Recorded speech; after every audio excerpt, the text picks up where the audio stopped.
Okay, let's talk about some specific diseases here. First one is sickle cell anemia.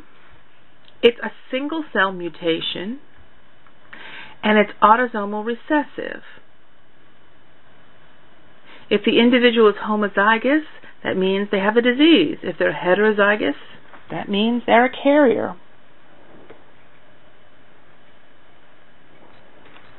Mutation causes the hemoglobin in the red blood cells to sickle when exposed to lower oxygen situations.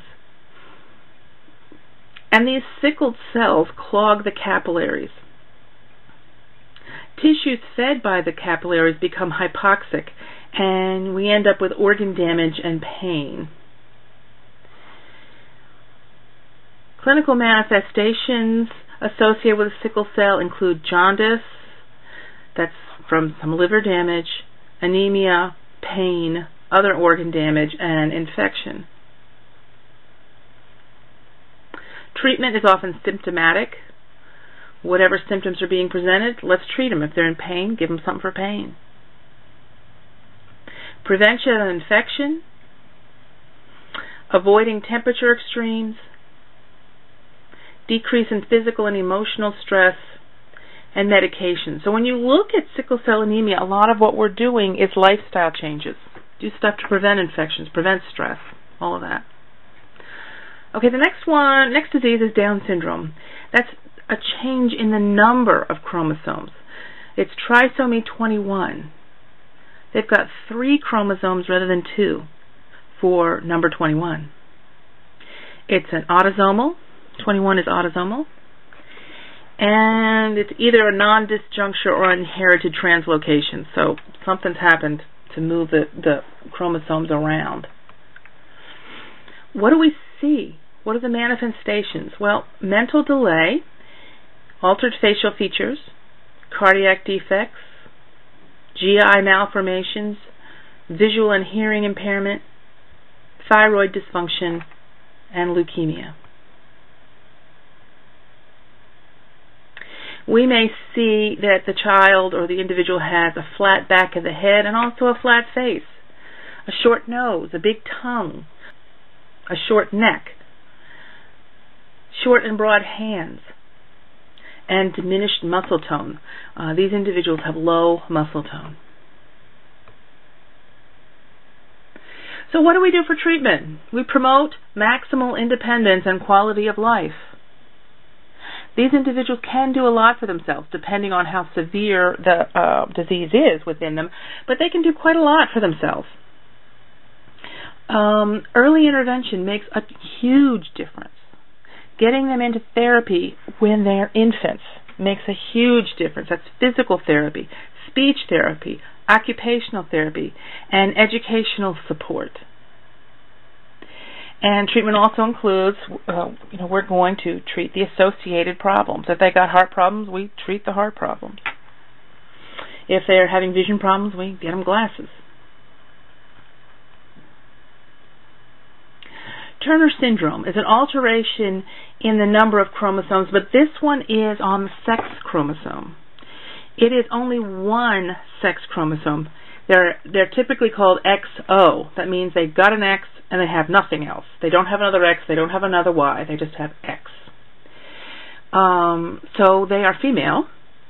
They've had decreased life expectancy, and diabetes and heart disease is pretty common. This syndrome as well is varied in how it's manifested in each individual. Some people are very severely affected and others are not. They tend to have short stature. There's a failure of the ovaries. So they have delayed puberty if they go through puberty at all. Problems with infertility. And if the ovaries have worked somewhat, they tend to have premature menopause. Cardiac and kidney problems, skeletal and soft tissue problems, hearing loss, learning difficulties, and quite often there's social problems. So how do we treat Turner syndrome? Well, we treat the symptoms and we treat whatever underlying problems there are, whatever associated problems go along with it. We're going to give them hormonal therapy. They're going to be on estrogen therapy when they reach the time where they should be in puberty. And assistance in socialization. Much of this is because what is it to be a woman? What is it to be a girl?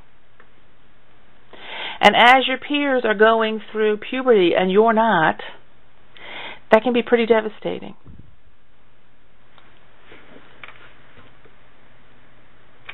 All right, Huntington disease. This is an autosomal dominant disease, and it often becomes apparent in middle age after reproducing. Many times, especially in the past when we didn't have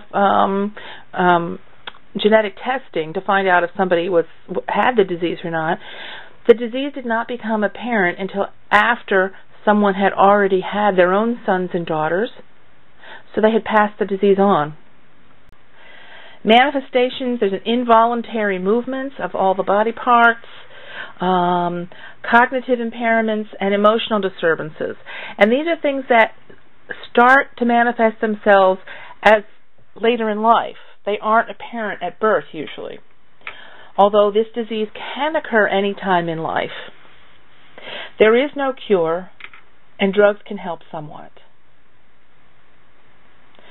Cardiovascular disease. This is a multifactorial condition. It's the interaction of the person's genes and the environment. They inherit the genetic risk, but the environment and behaviors increase the likelihood of experiencing the disease, especially smoking. So what are the clinical manifestations? Hyperlipidemia and atherosclerosis. Hypertension, clot formation, stroke. We treat the symptoms. We give them medications to either lower their lipids, lower their cholesterol, lower their blood pressure, or prevent clot formation. And we do a lot of encouraging environmental and behavioral change. Stop smoking. Get a better diet. Exercise more.